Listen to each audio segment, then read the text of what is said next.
Hello and welcome to the Cinegeeks Podcast, where movies, TV, and all things geek collide. I'm Roy, once again joined by the one and only Angela. Hi! Hey Angela. So today we are in for a very exciting conversation because we will be talking about the second season of one of the greatest shows on television right now, which is FX's The Bear. Yes. And the show, for those who aren't aware, features an ensemble cast that includes now Emmy nominees Jeremy Allen White, Eben Moss Backrack, and Ayo Edibiri, to name a few. But before we continue, we just like to take time to thank every single one of that 1,000 and counting followers that we have over on our Facebook page. Again, that's Cinegeeks Podcast.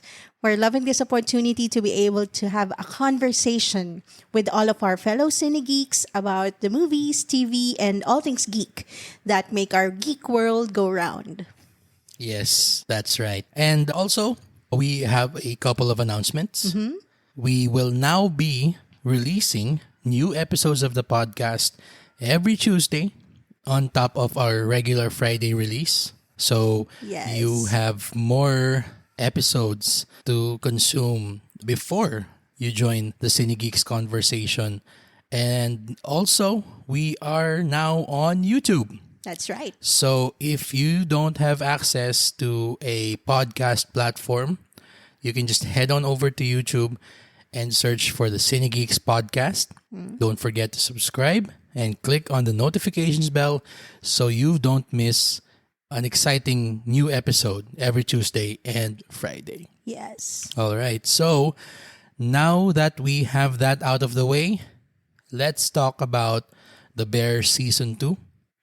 So when we left off The Bear Season 1, we left it in somewhat state of not really disarray, but it kind of felt like the beginning of the Phoenix lifespan. Like it just burned up and now it's rising from its ashes. And after the almost fatal episode where they encountered problem after problem because of an error that one of them committed, Right. that one take episode, they were able to pick up the pieces and decide that they wanted to really just start from scratch. And I love that before they decided to continue with their fresh start, I love that they, took time to show that these people, actually really cared about each other and decided that accomplishing the greater good was more important than satisfying any personal grudges that they may have had over the course of their time working together. We begin season 2 right in the middle of them trying to set up the restaurant that would replace the original The Beef of Chicagoland that the lead character maintained for his deceased brother. But when season 1 ended, he decided that he wanted, again, that fresh start. And instead decided to pursue an old dream of his and his brother, which was to create The Bear. The Bear, yeah. Yes. So, what did you think of season 2 of The Bear? Yeah, season 2 was more kinetic for me compared to season 1. It pushes forward the narrative to somewhere that all the characters have never been before. I think they put all the characters out of their comfort zones, from Carmi down to the other staff of the kitchen, Yes. even Richie. Yes. Actually, for season 2, it's most especially Richie. Yes. I don't think this is a spoiler. And by the way, we will try to avoid spoilers as much as we can because we also want you to experience this for the first time if you haven't watched it yet, just like season 1. So, where season 1 for me was a season where they were all trying to feel each other out, so to speak, Yeah. with how they would, how they could work with each other, Yeah. how they could manage each other's personalities And egos. and egos, and even just the fact that they don't respect Carmi. The entire staff don't respect Carmi to begin with because they look at him as some sort of culinary snob. Yeah. Because Because of his background. because of his background, yes. Him moving from New York to take over what basically is a diner Yes. after being part of the staff of so many Michelin star restaurants and being a Michelin starred chef himself. Yeah. He's decorated. He's a very decorated chef. So it's good that they got that out of the way. Yeah. And like what you said earlier, the feeling of everything being so kinetic. I appreciated that they didn't spend so much time in wallowing in the drama True. of their situation. Yeah. Instead, they followed the adage or the thought that actually is repeated so many times in season 2, Yes. which is every second counts. True.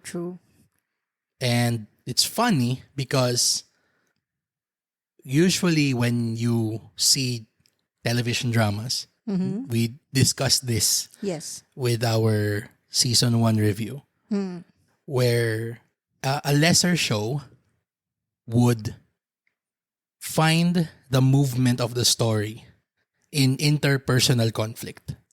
True. Like a soap opera. Yes, like a soap opera. Here, the show still written and directed mostly by showrunner Christopher Storer. Yes. He and his team makes the story go forward with a focus on seeing how these people who are good at their jobs try to come together to create a greater sum of their parts. Yes, that's right. Just to add to what you just said, yes, they are good at what they do. They're already good, but this season just challenges them to even be better. To become even better. Yes. there is room for growth even for the best of them. Carmi, That's right? Yes. So it's such a propulsive season because they were pushed to their limits. They were already good, but there are some things where they complement each other.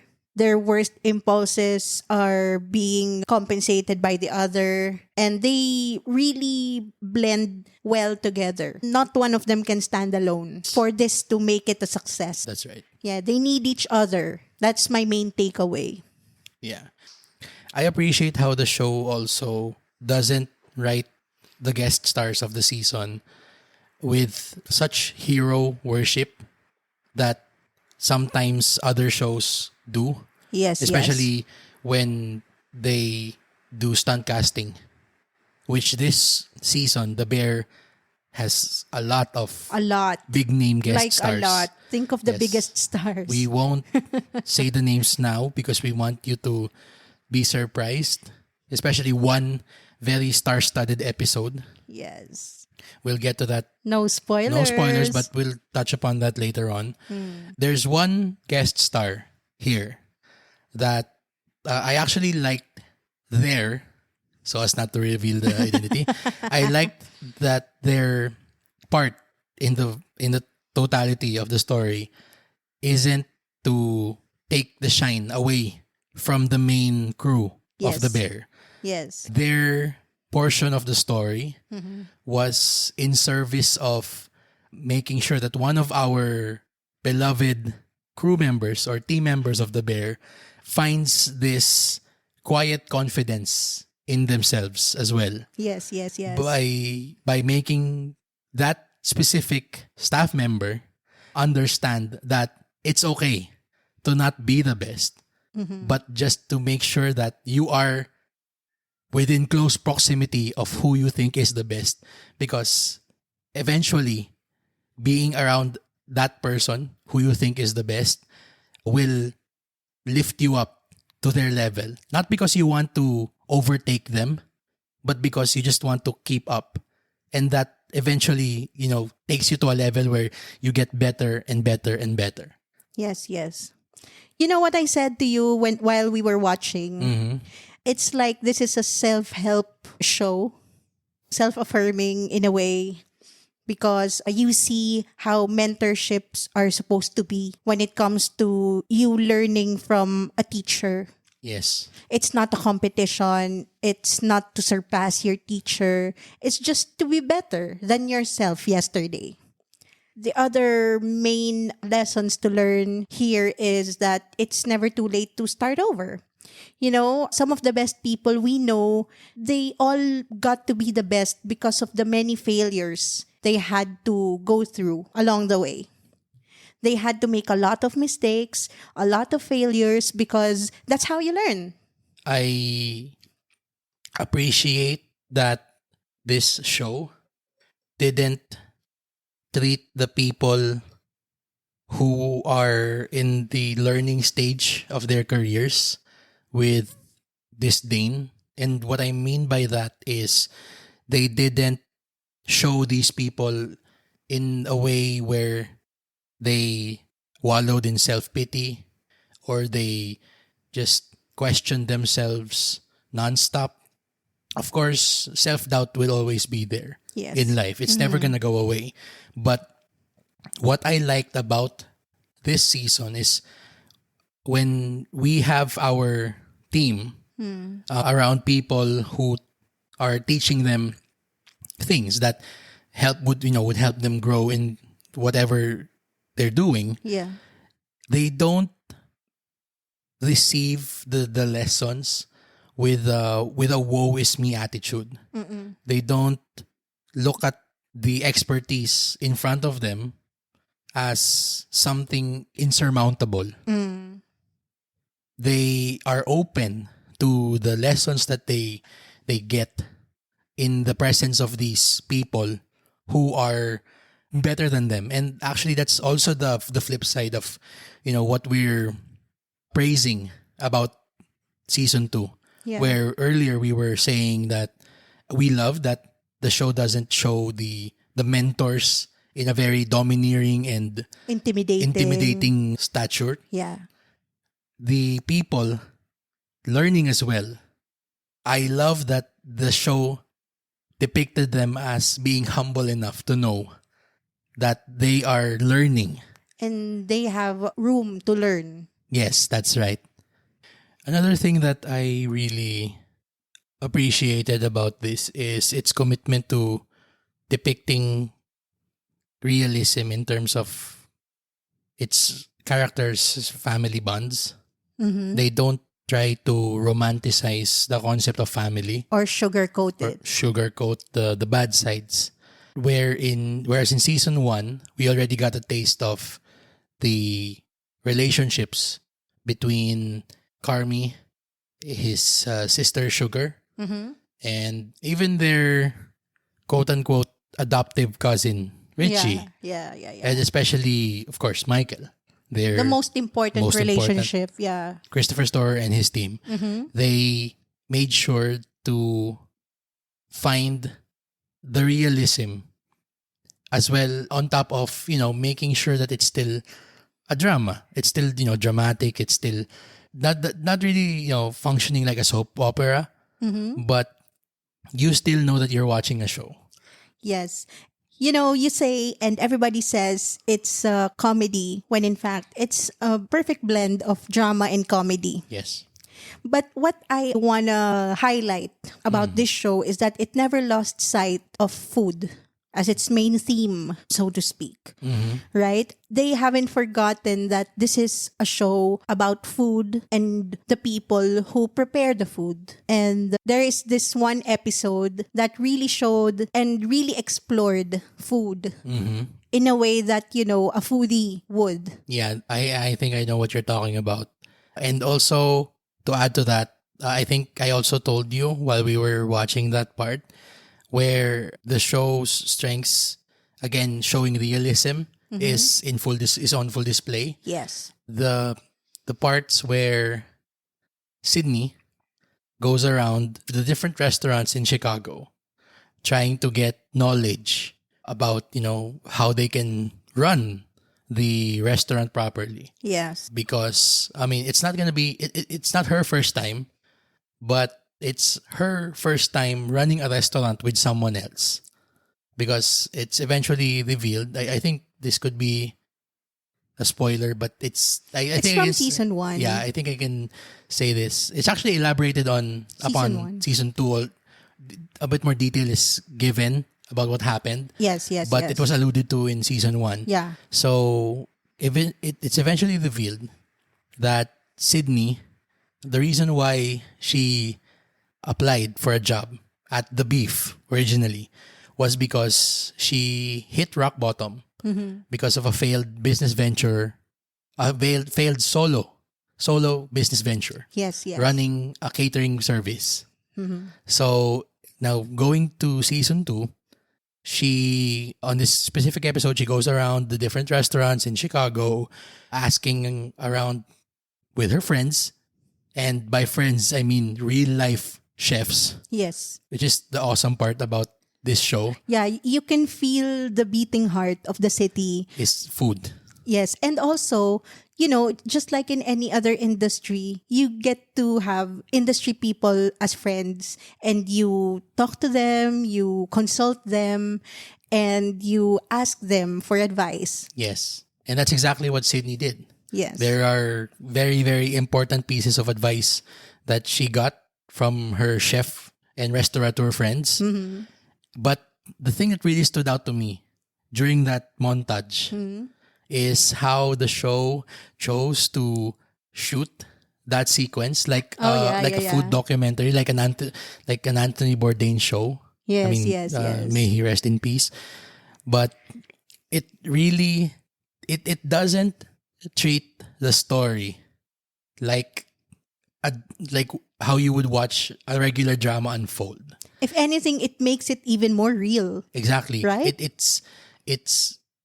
It knows that its main strength is showing you a slice of life. Yes. It's not taking you away from where you are to bring you to the world of the show, but it tells you that this could happen in your world. Yes. Actually, yes. it could even happen to you and your circle of influence. Not really specifically running a restaurant or having a whole kitchen staff as your friend, as your group of friends or even family members. But yes. the fact that you can be around people who are very good at what they do, and most probably, you're doing the same thing.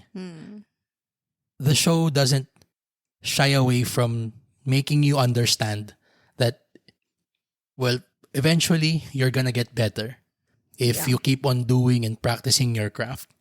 But it's okay to start at the bottom and work your way up and learn from the people who are better than you. Yeah. And it's funny because I would have loved to have this show available to me years ago as a very hot-headed, young, quote-unquote maverick Yeah. in what I did before.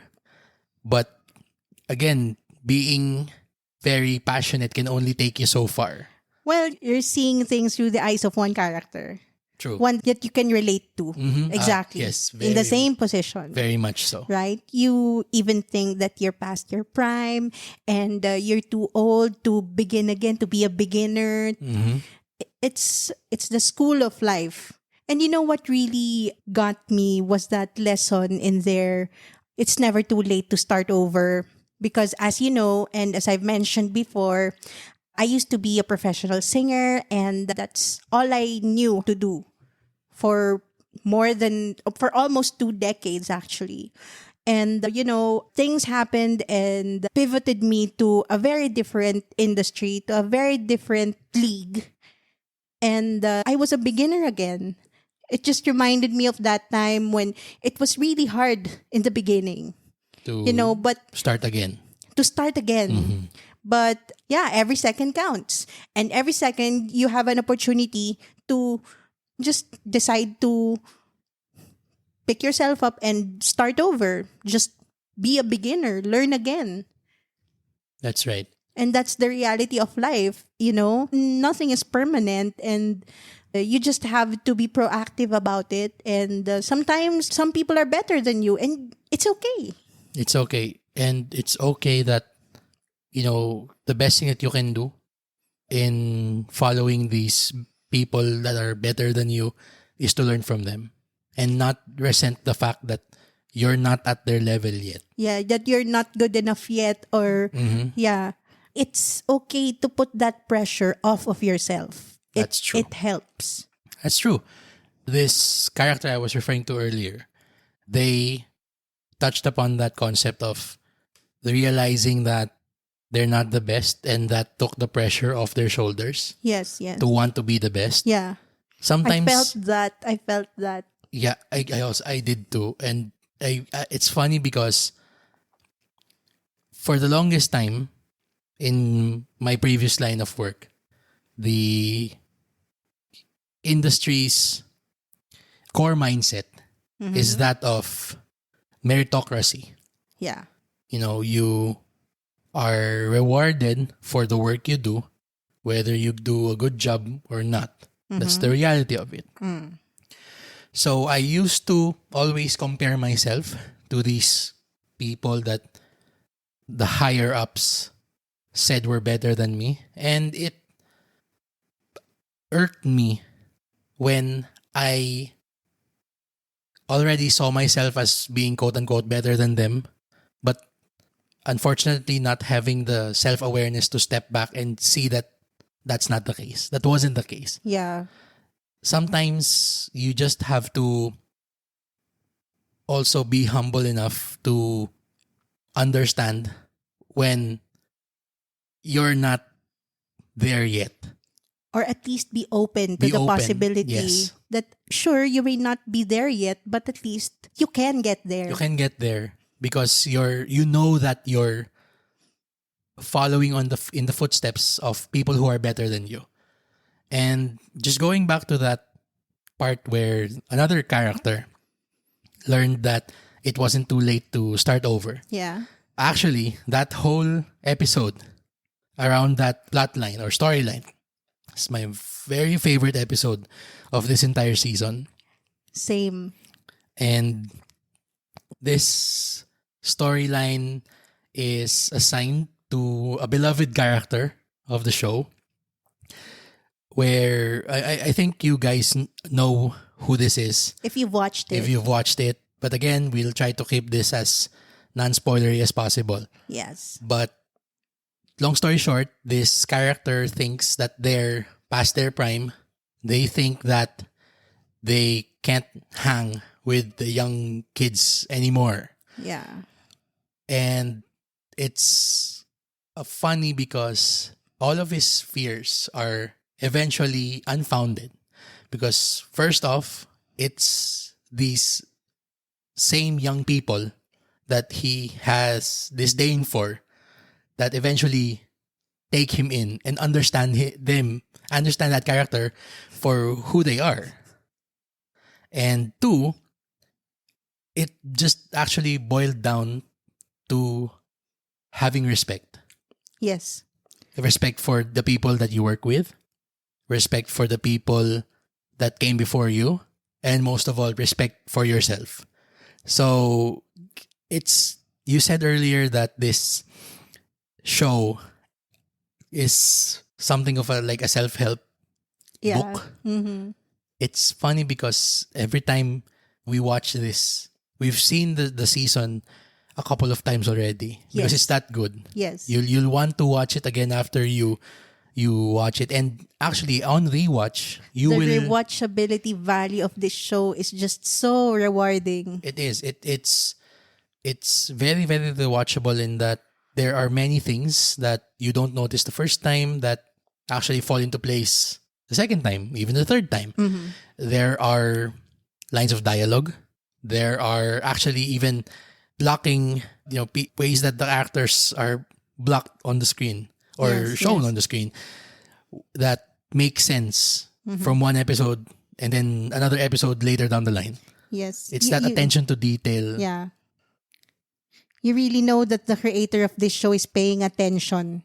And that the creator of the show respects the intelligence of the audience to reward them with not really Easter eggs, but the sense that someone who is passionate and loves what they're doing is at the helm of this ship. Yes, that's right. There. So before we continue gushing on about this show, we'd just like to touch upon real quick on one very important aspect of the season that is actually related to the quote-unquote star-studded episode that we were referring to earlier. Yeah.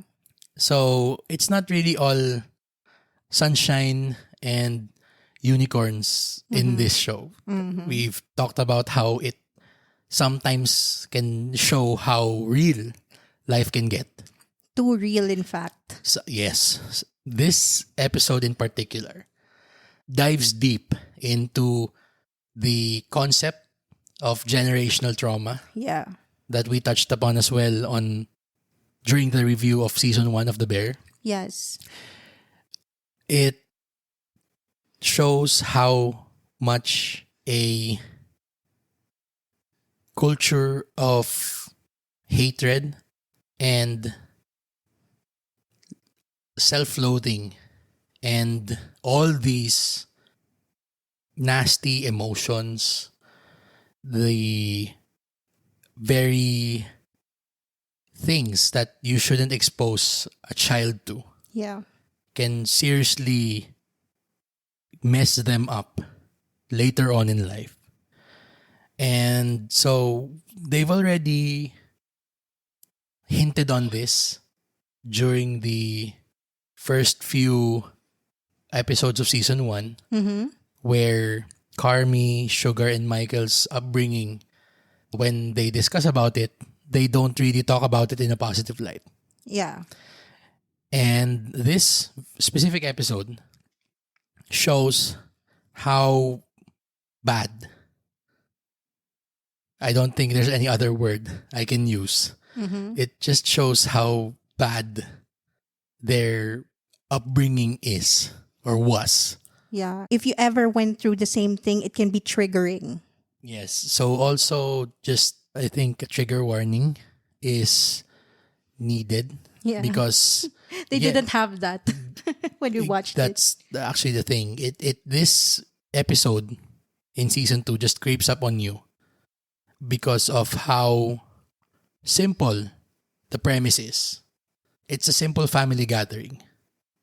But if you've ever had the experience of being in a family gathering that just goes off the rails very, very quickly, and not just because of things beyond your control, but because of the way certain people conduct themselves with very little regard for what others feel or think. Yes. And sometimes, this is through no fault of their own. Sometimes it's out of their hands. Exactly. You find out later on in life that the reason why these people are the way they are is because of mental health issues. But then their mental issues can affect your mental issues too.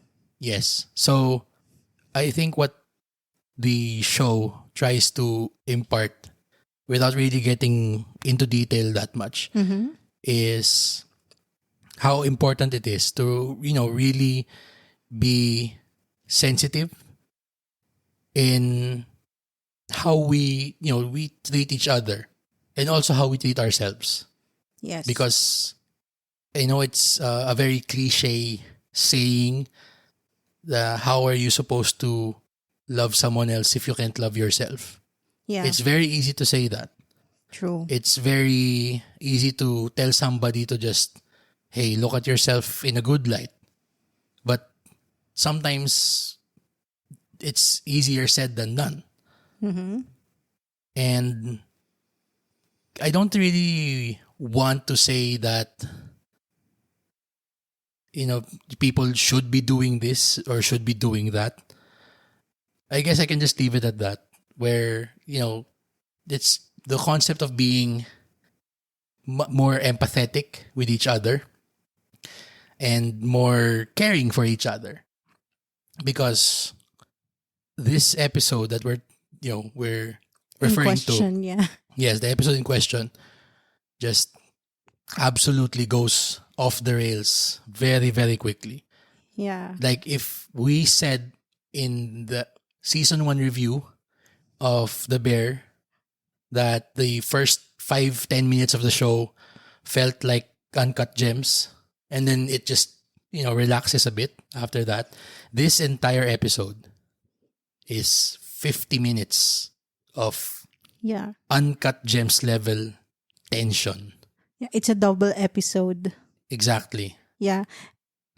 But Uncut Gems was more about tension and violence, but this one is more emotional for me. Yeah, but that's the thing. You feel this undercurrent of something going wrong at any moment during that episode. Yeah, you can never that's sit the tension. back. You can never sit back and relax. That's where the tension comes from. True. So, whereas you said Uncut Gems is just violent, period. Yes. This is also, Uncut Gems is tense because it's violent. Mm-hmm. This is tense. This episode is tense because it's emotional. True. There are emotions running high during this family gathering. So just be prepared, especially if you've been in a situation like that. Yeah.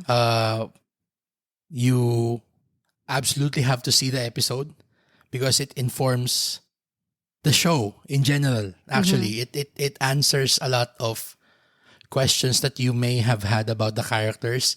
Yes. But if you want to see the season again, if you want to watch season 2 again, it's okay to just, skip past that and just go to the next one, which is actually, again, one of the best episodes of season 2. Yeah. Yes. So I don't really want to get into detail about who shows up because, again, we want you to unwrap that surprise for yourself. Yes. Okay. So we'll just, It's quite delightful. Even in that episode, even in that very emotionally tense episode, unexpected faces come up. It's an Emmy reel. Yeah. Well, we said earlier that majority of the cast has been nominated for Emmy Awards. Yeah. But just to clarify, they were nominated for season 1 Yes. of the show. It's quite So they're confusing because The Bear was nominated for season 1, but then Succession nominees were nominated for the final season. But Succession came out later, right? Let me check quickly. Or about they came out about the same time. Yeah. There we go.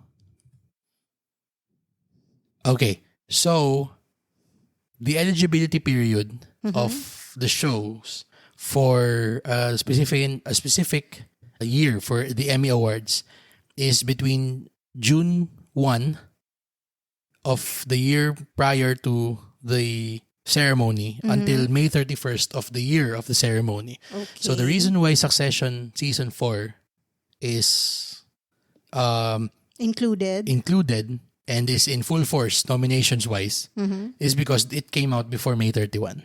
Oh. And this season came out June.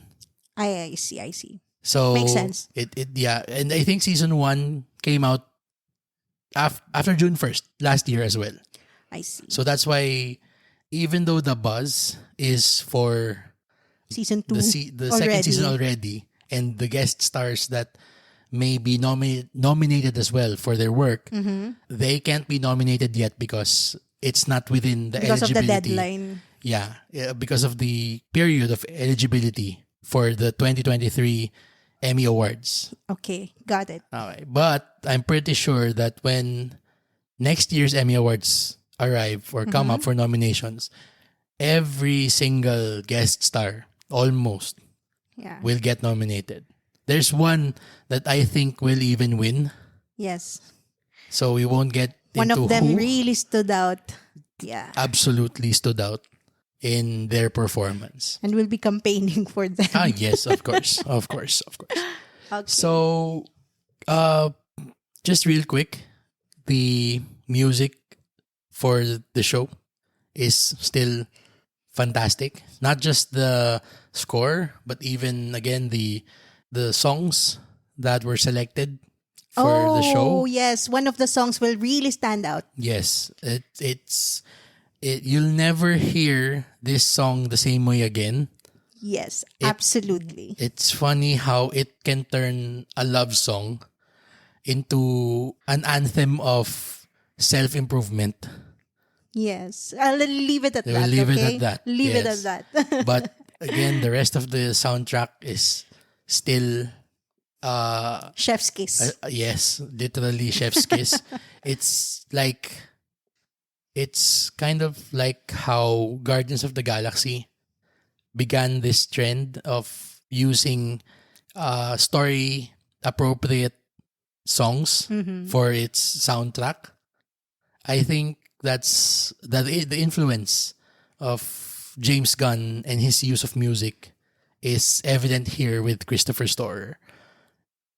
What did you think about the music, the choices of the songs that were on full display during the season?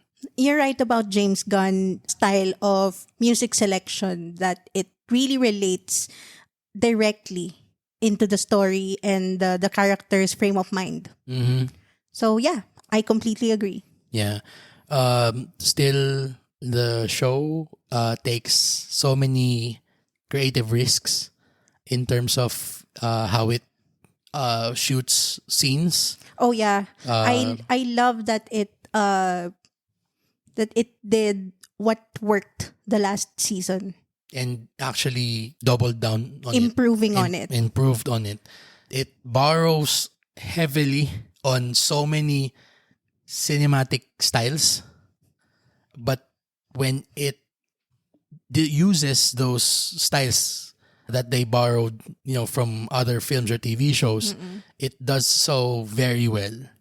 Like there's this one sequence during that awesome episode, that perfect episode, where two people are talking, and every time they say a line, it just zooms into their face. It's kind of yeah. like the way Scorsese would shoot a conversation, an intense conversation between two larger than life personalities. But here, the show uses it in a very not realistic manner, Yeah. but rather it shows how the scene in question that follows after it is being readied or primed, or as the audience we're being primed for something awesome that will happen.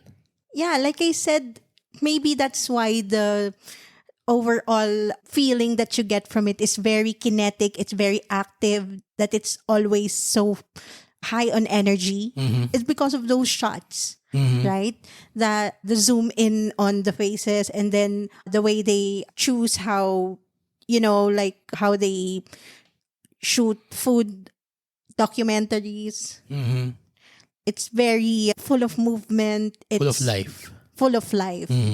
Yeah. It's never just static or just passive, It's always Yeah, that's right. I don't think we can say anything more without giving details away. only just watch it. Just please watch it. So yeah, actually now we're gonna get to if we recommend it or not, and I think the answer is very clear. We do. We strongly do. It's 3 Michelin stars or 5 stars. How many stars are I think it's the most stars you can get from Michelin? I think it's just 3 Michelin stars. Let me check. Michelin stars. But 5 stars out of 5. Yeah, of course. Definitely. 10 out of 10 score. And I can't wait for season 3. Yeah. See, here, for Michelin stars, the most that a restaurant can get is 3. So 3. So 3 Michelin stars or 5 stars or 10 stars or how many, just give it all the stars. We want everyone actually to see this. It's not hyperbole in saying that this is one of the more important television shows to come out in recent memory. Not just because of how great it is, but because of how much it imparts. I mean, we're not one to like, or just go for preachy fare Or something out of hype. or something out of hype, yeah. Or, shows or more movies that quote unquote teach you a lesson. It's not that. But it's not like that. It's us saying that it feels like you want to be a better version of you after you see the show is not an exaggeration. It's quite introspective. It helps you look into yourself, see what you need to improve on, and we'll just leave it at that. We'll just leave it at that, where just find it out for yourself. But we promise it's worth it. The 10 episodes, if you choose to binge it in one afternoon, You can. time will just fly by with those 10 episodes. We promise. All right, so that's actually it for our non-spoilery review of The Bear Season 2. All right. Will we perhaps do a spoilery podcast episode? Well, if the people ask for it, if our fellow Cinegeeks ask for a deep dive, we most certainly will. Of season 1 and season 2? Season 1 and 2. Yeah, if they want, if the fellow Cinegeeks that we have would want to listen to that, certainly we will do that. Yeah. But right now, we will be ending today's episode of the Cinegeeks Podcast for the Bear Season 2 review. Please don't forget to follow us wherever you listen to your podcasts, Spotify, Google Podcasts, Apple Podcasts. We also are, again, now on YouTube. So if you don't have access to podcast platforms, you can just listen to our episodes, full episodes. Yes. There. We upload it every Tuesday and Friday. All right, so we're going to be leaving it at that for the episode of the Cinegeeks Podcast talking about The Bear Season 2. Again, don't forget to follow us wherever you listen to podcasts. Spotify, Google Podcast, Apple Podcast, and also we are now on YouTube. We upload full episodes of our podcast over there every Tuesdays and Fridays. So please don't forget to also rate and review the podcast wherever you can. For my lovely co-host Angela, again, this has been Roy. Thank you for listening. And once again, signing off on the Cinegeeks Podcast, where movies, TV, and all things geek collide.